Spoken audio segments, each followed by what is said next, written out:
신앙과 책임이라고 하는 제목으로 함께 하나님의 음성을 들어볼 수 있기를 바랍니다. 어쩌면요, 이 빌립보 4장 10절에서 13절 말씀, 그리고 또 이어서 다음 주에는 14절부터 또 나머지 이제 그 9절까지도 보겠습니다만은, 같은 신앙과 책임이라고 하는 제목으로 다음 주에도 또 이제 보겠습니다만은, 이 부분은 오늘 아침에 우리가 미가서 말씀과 같이 보면 조금 서로 상반되는 것처럼 보일 수도 있습니다. 특히 다음 주에 오후 예배에 보게 될 책임의 측면에서 보게 되면 더욱더 그렇게 볼 수도 있습니다. 그렇지만 우선 오늘 이 신앙이라고 하는 부분 먼저 살펴보면서 미가서 말씀과 또 빌립보 말씀이 어떻게 서로 합치가 되는지, 서로 이렇게 하나가 되는지를 한번 살펴볼 수 있기를 바랍니다. 우선 이 오늘 우리가 함께 신앙과 책임 첫 번째로 보았던 10절부터 13절까지 말씀을 보게 되면요, 이것은 철저하게 신앙인으로서의 신앙의 모습을 우리들에게 보여주고 있다 하는 것입니다. 보게 되면 10절에서 내가 주 안에서 크게 기뻐한다라고 하는 거예요. 기뻐한다. 기뻐하는 게 왜 기뻐하는 겁니까? 만족스러우니까 기쁜 거죠. 왜 만족스럽습니까? 내 뜻과 결과가 같이 맞아떨어지기 때문에 만족스러운 거예요. 아침에도 말씀드렸다시피 왜 제가 20점짜리 시험지를 어머니 앞에 내놓지 못한 이유가 왜 그렇습니까?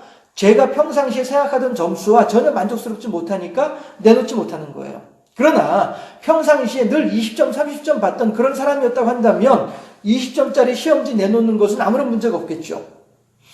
저는 적어도 70점, 80점을 기대하고 있었으나 그것이 만족스러우나 20점밖에 안 되니까 만족스럽지 못한 거란 말이죠. 그럴 땐 기쁘지 않은 거죠. 그러나 평상시에도 늘 시험 성적을 받으면, 점수를 받으면 20점, 30점이었던 사람은 음악 점수 20점이라고 하는 것이 만족스럽단 말이에요. 그럴 때 기쁜 거예요. 다를 때 기쁜 것이 아니라. 여러분들의 경우로 얘기를 하자면은 나는 월급을 한 300만 원 정도 받아야 만족스러울 텐데 내 월급은 150밖에 안 돼. 이러면 그건 기쁜 게 아니죠. 그러나 평상시에 월급을 80만 원 받던 사람이었는데 150만 원 월급을 받아. 그러면은 만족스러우니까 기쁜 거란 말씀이죠. 바울이 지금 여기서 기쁘다라고 하는 것은 왜 기쁘냐 하면 빌립보 교인들이 내가 원하는 만큼 해주니까 기쁜 거예요. 이해가 되시죠? 여러분들도 마찬가지로 또 옛날 얘기 하나 할까요? 다리 밑에서 아버지하고 아들이 잠을 자고 있었어요. 그 얘기 잘 아시는 얘기잖아요. 그렇죠? 아버지하고 아들이 다리 밑에서 잠을 자고 있었어요. 그런데 강 건너편에 저쪽 동네가 막 웅성웅성해요. 한밤중에. 그래서 잠이 깨서 보니까 불이 나가지고 막 다들 막 불 끄느라고 난리를 치는 거예요. 그럴 때 아들이 아버지한테 하는 얘기가, 아버지 우리는 불날 집이 없으니 참 마음 편하고 좋으네요. 그랬더니 아버지가 뭐라고요? 그게 다 애비 잘 만난 덕이다. 이런단 말씀이에요. 예, 아예 집이 없는 사람들한테는 불날 집이 없다는 것만으로도 만족스럽단 말씀이에요. 그러나 집을 가지고 살아보던 사람들은 그 집에 불이 나니까 그 집에 불난 것 때문에 만족스럽지 못한 거란 말이에요. 만족스럽다라고 하는, 기쁘다라고 하는 말의 의미를 우리가 이렇게 생각을 해볼 필요가 있다는 것이죠. 내가 나의 기대치와 드러나는 현상이 같을 때 기쁜 거예요. 예, 이게 기쁜 거예요. 그런데 내가 원하는 만큼 현상이 되어지지 않으면 나는 결코 기쁘지 않은 거죠. 그러니까 저로서는 지금 현재 이 자리가 한편으로는 이렇게 표현을 하면 어떨까? 여러분들이 이해하기가 좀 더 쉬울까 싶어서 말씀드리는 건데, 저는 이 자리가 만족스럽지 못해요. 왜냐하면 더 많은 사람이 앉아있으면 그럼 제가 만족할 수 있을 것 같아요. 그럼 제가 기뻐할 수 있을 것 같아요. 바울이 빌립보 사람들을 향해서 기쁘다라고 하는 말의 의미를 그렇게 생각을 해볼 수 있다는 말씀이죠. 여러분들도 마찬가지로 내가 원하는 만큼 이루어졌을 때에 내가 만족한 거잖아요. 그렇죠? 기쁘다고 하는 말의 의미가 그거예요. 내가 주 안에서 크게 기뻐한단 말이에요. 왜? 너희가 나를 생각하던 것이 이제 다시 싹이 난다 라고 얘기를 해요. 그러니까 보세요. 바울이 생각하던 것, 그 다음에 빌립보 사람들이 생각하던 것, 이것이 서로 맞아떨어지고 있단 말씀이에요. 이러니까 바울이 기쁜 거예요. 너희가 또한 이를 위하여 생각은 하였으나 기회가 없었느니라. 보세요. 그동안에 기회가 없어서 마음은 원이로되 육신이 약하다 보니까 못했었어요. 못했었는데 이제 다시 싹이 남이니라. 다시 그 일이 시작되어졌어. 그러니까 나는 만족스러운 거야. 그러니까 나는 기쁜 거야. 라고 바울은 얘기를 하고 있다는 것이죠.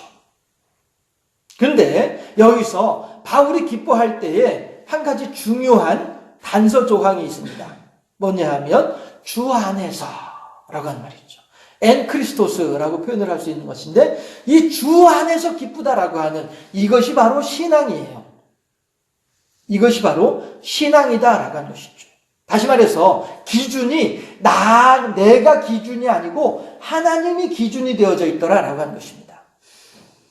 자, 내가 내 마음의 만족이 내 마음의 기쁨의 기준이 나라고 한다면 나는 결코 이거 가지고서 기뻐하지 않아. 난 결코 이거 가지고 만족스럽지 않아. 그러나 하나님께서 우리들에게 원하시는 바를 생각을 해볼 때에 그거 확실히 만족스럽네. 이렇게 되는 것이죠. 자, 보세요. 우리가 이제 다 이제 부모이고 다 이제 누군가의 자녀이니까, 비록 그 어른이 돌아가셨을지라도 이제 나는 돌아가셨음에도 불구하고 그분의 자녀인 것은 분명하니까, 그 점을 한번 생각해 보시죠. 부모의 입장에서, 자녀를 기르고 있는 부모의 입장에서 나의 부모님을 한번 생각해 보도록 하십시다. 했을 때에 내가 생각할 때에는 내 아이가 지금 20점짜리 시험지를 받아온 것이 나로서는 만족스럽지 않아요. 그런데 내 어머니가, 내 아버지가 어이구 그 녀석 그래 20점 받았어? 괜찮아. 그래도 뭐 건강하니까 괜찮아 라고 얘기를 한단 말이에요. 그럴 때에 부모인 나의 입장에서는 내 아이가 만족스럽지 않지만 그럼에도 불구하고 내 어머니 아버지가 내 아이를 바라보면서 어이 그래 훌륭하다 잘했다 이러고 있으면은 어떻게 해요? 내는 부모 앞에서 아이고 그래도 우리 애가 이거 성적 이밖에 안 받으면 어떻게 뭐 기분 좋다고 그래 그건 기분 나쁜 거야 이렇게 우리가 우리의 부모를 가르치진 않는다는 거죠. 그렇죠? 다만 아이고 뭐 내 마음에는 별로 내 아이 성적이 별로 만족스럽지 않은데 어머니 아버지가 뭐 아이가 잘했다라고 하시니까 그냥 전 가만히 있을게요. 이 마음을 여러분들 이해가 되시죠? 그렇죠?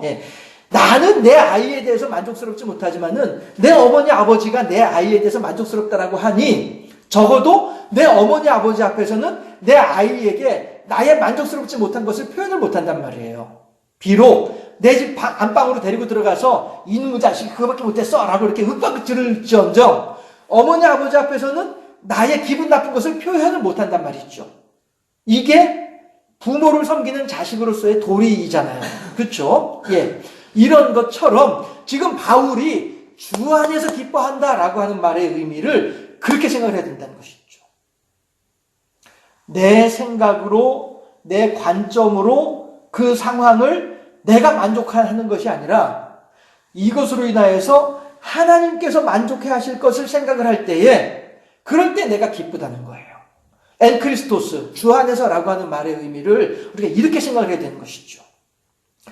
내가 원하는 만큼 되어졌기 때문에 내가 빌립보 교인들을 향해서 기쁜 것이 아니라 하나님께서 기뻐하실 것 같아 보이니까 나도 기쁜 거란 말이에요. 바울이 지금 내가 주 안에서 기뻐한다라고 하는 말의 의미를 우리가 그렇게 보는 것이 정확하다라고 하는 것입니다. 제가 비유로 설명드렸던 것처럼 나는 지금 내 자식의 성적이 마음에 안 들지만 내 어머니 아버지가 내 자식에 대해서 만족해 한다고 하니까 나는 적어도 내 아버지 앞에서는 내 어머니 앞에서는 내 자식에 대한 기분 나쁜 것을 표현을 못 한다는 거예요. 아이고 어머니 아버지가 그렇게 생각을 하신다니까 알겠어요 하고 이렇게 넘어갈 수밖에 없는 거죠. 비록 집에 들어와 가지고서는 이놈의 자식이 그 성적 그거밖에 못 받았어 이리 회초리 맞아 이렇게 할지언정 어머니 아버지 앞에서는 낯색을 붉힐 수 없다는 것이란 말이죠. 이게 부모를 둔 자식으로서의 도리인 것처럼 바울도 마찬가지로 그렇게 하나님과 바울과 빌립보 교인들을 두고 보게 되면 바울 또한 마찬가지로 빌립보 교인들을 향하여서 그렇다고 해서 바울이 빌립보 교인들을 미워했다는 뜻은 아니고요. 다만 바울의 기준이 그렇다는 것이에요. 바울의 기준이 내 기준으로 빌립보 교인들을 생각하는 것이 아니라 하나님의 기준으로 빌립보 교인들을 보고 있는 거란 말이에요. 그랬을 때에 바울은 그래 하나님 보시기에 만족해 하실 것 같으니까 나도 기쁘다라고 얘기를 하는 거예요. 이게 바울이 주 안에서 기쁘다라고 하는 말의 의미라는 것이죠. 그런데 더 이 주님을 기준으로 하는 이것이 중요한 의미를 가지는 게 뭐냐면은 11절부터예요. 11절에서 합독해 볼까요? 11절, 12절 합독합시다. 시작.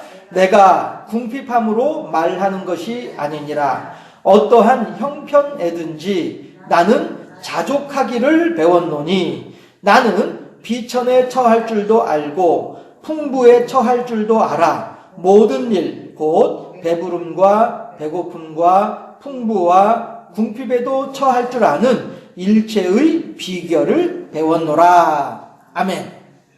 자, 이게 뭐냐면은요. 제가 예를 들었던 그 다리 밑에 아버지와 아들, 그 부자지간이잖아요. 그쵸? 돈이 많아서 부자가 아니라, 아들하고 아버지 사이니까 부자지간이고, 또 아버지가 마음이 넉넉해서 아버지가 마음의 부자이기도 해요. 그쵸? 그게 다 애비 잘 만난 덕이다. 라고 말을 할 줄 아는 것은 그만큼 그 생활에 대한 아버지가 만족하기 때문에 그 마음이 부자란 말씀이에요. 고대 광실에 있으면서도 불구하고 그 마음에 만족함이 없으면은 그 사람은 결코 마음의 부자라고 할 수 없죠. 눈으로 보이는 현상으로는 부자일런지 모르지만, 물질적인 면으로는 부자일런지 모르지만, 마음으로는 세상 누구보다도 가난한 사람이란 말씀이에요. 그러나 비록 물질적으로는 아무것도 가진 것이 없는 것처럼 보이지만 마음으로 부자이다 보니 그 사람이 진정한 부자란 말씀이 있죠. 왜 그렇습니까?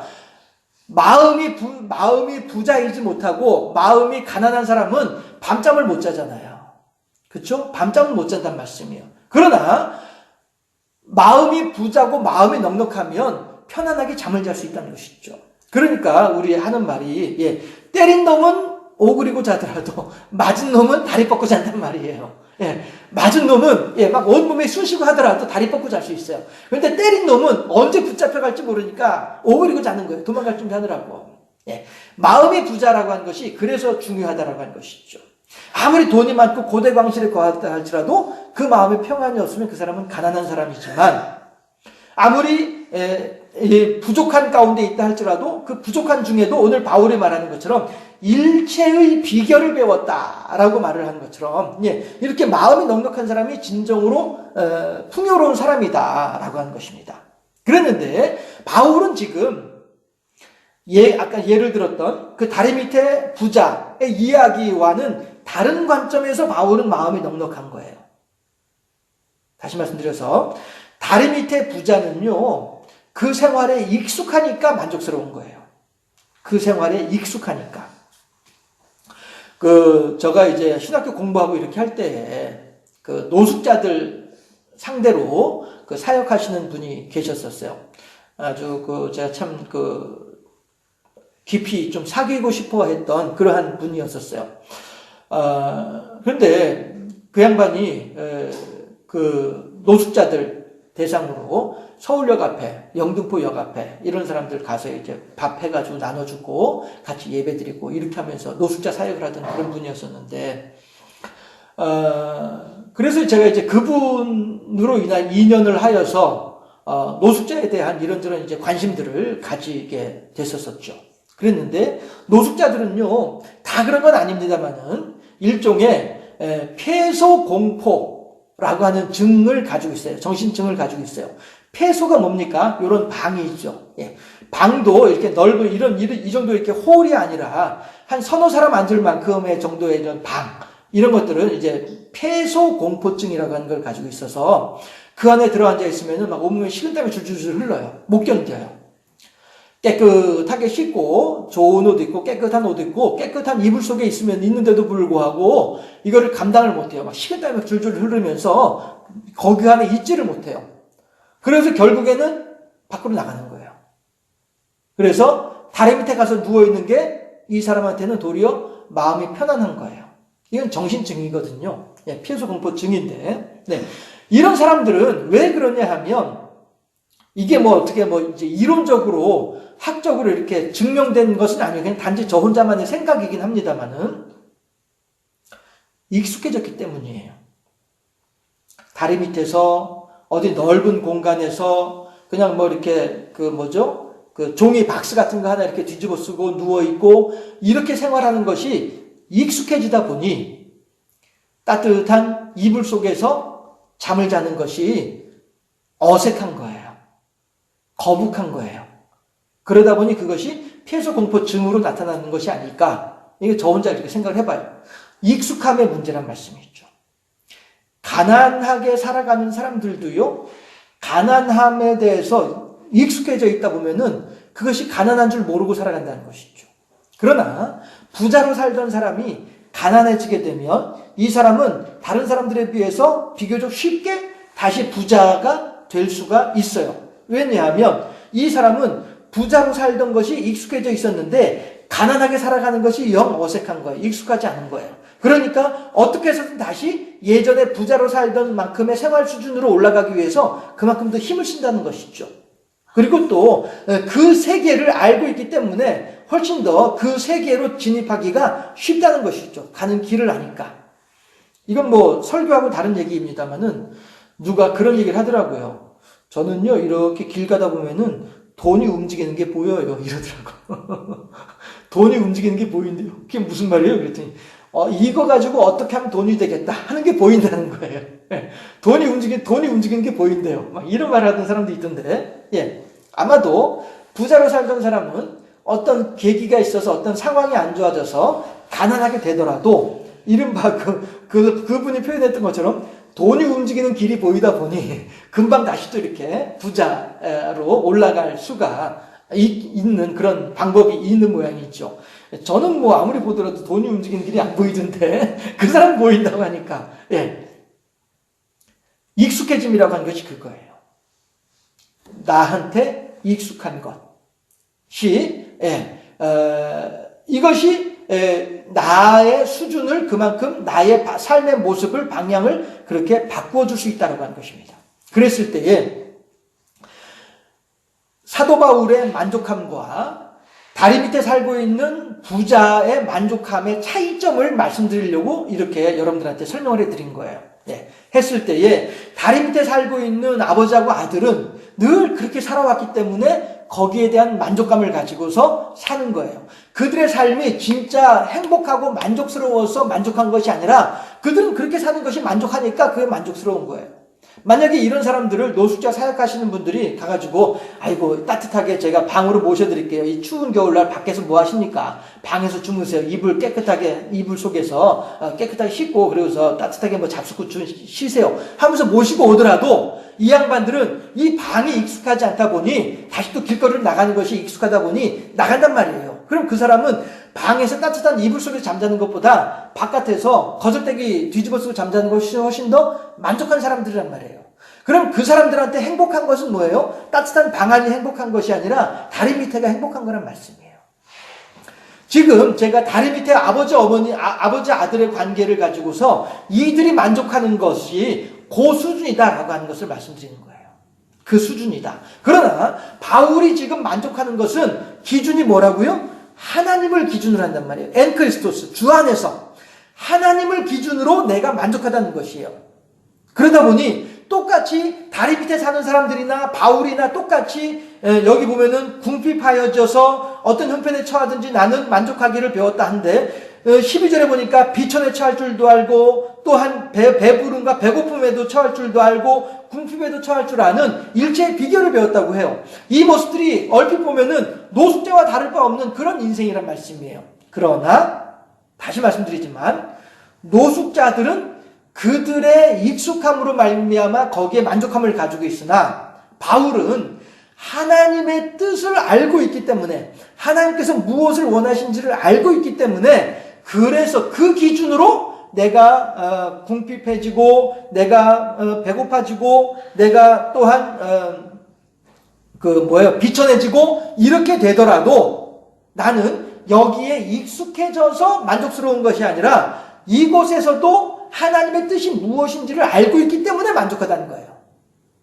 거지가 노숙자가 만족해하는 거하고 바울이 만족해하는 거하고는 다른 내용이더라. 기준이 다르더라. 예.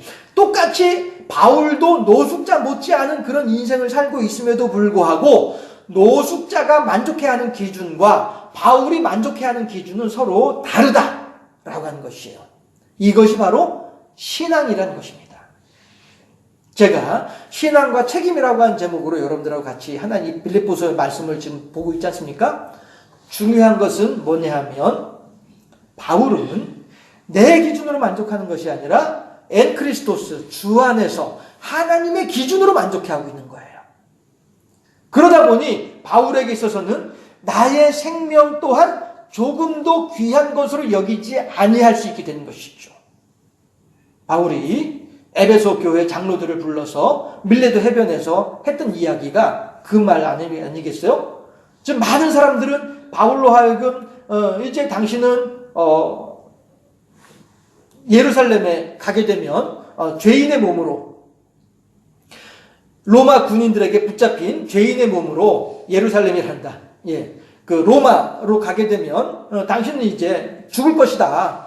사형당할 것이다. 그것이 눈에 보듯 훤하다라고 그럼에도 불구하고 바울은 그 가는 길에 밀레도 해변에서 에베소 교회 장로들을 불러다가 서로 끌어안고 울면서 작별 인사를 하면서 그러면서 하는 이야기가 뭐겠습니까? 내가 하나님의 말씀을 내가 달려가는 길을 다 달려가면서 하나님의 은혜의 복음을 은혜의 말씀을 전파하는 일에는 나의 생명을 조금도 아까워하지 아니한다. 귀하게 여기지 아니한다. 라고 말을 하는 이유가 왜 그렇습니까?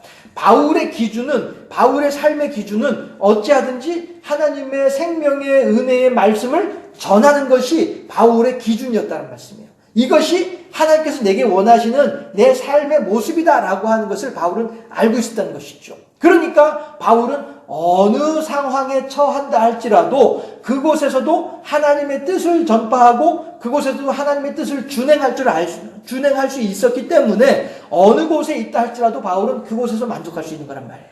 그러나 다리 밑에 노숙자들은 내가 이 상황이 아닌 다른 상황이기 때문에는 그걸 못 견디는 거예요. 다리 밑에 노숙자들은. 왜? 기준이 나를 중심으로 하는 기준이었으니까. 다리 밑에 노숙자들은. 그러나 비슷한 생활을 하고 있는 바울은 그의 생각의 기준이 바울 자신이 아니라 하나님이었기 때문에 바울은 어느 곳에 가더라도 그곳에서 만족할 수 있고 그곳에서 하나님의 영광을 위해서 헌신할 수 있는 사람이었더라. 이게 바울과 노숙자의 큰 차이점이더라. 똑같이 바울도 노숙자와 같은 그런 삶을 살고 있었음에도 불구하고 노숙자는 노숙자로서의 한계가 있으나 바울은 하나님의 백성, 하나님의 사도라고 하는 그 역할을 감당해 나아가는 신앙의 사람이었더라 라고 하는 것입니다. 어느 곳에서도 내가 하나님께 자족할 줄 알고 하나님께 감사할 줄 아는 일체의 비결을 배운 사람, 이 사람이 바울이었더라 하는 것입니다. 그러나 노숙자는 이 공간을 떠나게 되면은 어색해서 이 공간을 떠나서 따뜻한 방에 들어가게 되면은 못 견딘다는 거예요. 다시 이 다리 밑으로 와야만이 만족할 수 있는 거죠. 이게 노숙자와 바울의 같은 생활을 하는 것, 비슷하게 생활하는 것 같지만 엄연히 다른 삶의 질이더라. 이 힘이 어디서 나오느냐? 이게 바로 신앙이더라 라고 하는 것이죠. 13절 합독합니다. 13절 말씀. 내게 능력 주시는 자 안에서 내가 모든 것을 할 수 있느니라. 아멘. 왜 그래요? 기준이 나의 기준이 아니거든요. 나의 기준이 아니라 하나님의 기준으로 있다 보니 하나님께서 내게 허락하시는 그 모든 일들은 내가 넉넉히 감당할 수 있는 거예요. 왜? 지금까지 나의 경험상 하나님께서는 그렇게 감당할 수 있도록 해오셨으니까. 그러니까 바울이 지금 11절에서도 자족하기를 배웠고 12절에서도 일체의 비결을 배웠다는 거예요. 경험상 나의 그동안의 경험을 따라서 하나님께서 나한테 이 구덩이에 나로 하여금 빠지게 하셨음에도 불구하고 하나님께서 나로 하여금 그 구덩이에서 벗어날 수 있게 하셨어. 하나님께서 나로 하여금 저 산꼭대기에 올려놓으셨음에도 불구하고 하나님께서 나로 하여금 그 산꼭대기에서 벗어날 수 있도록 해주셨어. 이것을 알다 보니 그렇구나. 하나님이 나와 함께 계시기 때문에 나는 어느 곳에서도 자족하기를 배웠고 어느 곳에서도 일체의 비결을 배웠다. 이게 바울의 기준이었더라. 그러나 다리 밑에 노숙자들은 그런 비결이 없는 것이죠. 자기만을 기준으로 살고 있다 보니까. 우리들의 삶이 이렇듯 모든 것들을 하나님을 중심으로, 모든 것들을 하나님과 함께 엔 크리스토스, 그리스도 안에서, 주 안에서 우리들의 삶의 기준을 삼을 수 있을 때, 그럴 때 우리들은 진정으로 행복한 사람이 될 수 있다. 이것이 신앙이라고 하는 신앙의 비결이더라 라고 하는 사실입니다. 바울처럼 우리도 어느 곳에서도 자족하기를 배우고 일체의 비결을 배웠던 바울과도 같이 우리도 어느 곳에서도 엔 크리스토스, 주 안에서 함께 주님의 기준으로 만족하고 주님의 기준으로 행복할 줄 아는 그런 복된 인생을 살아가는 우리 모두가 될 수 있기를 주님의 이름으로 축원합니다. 기도하겠습니다.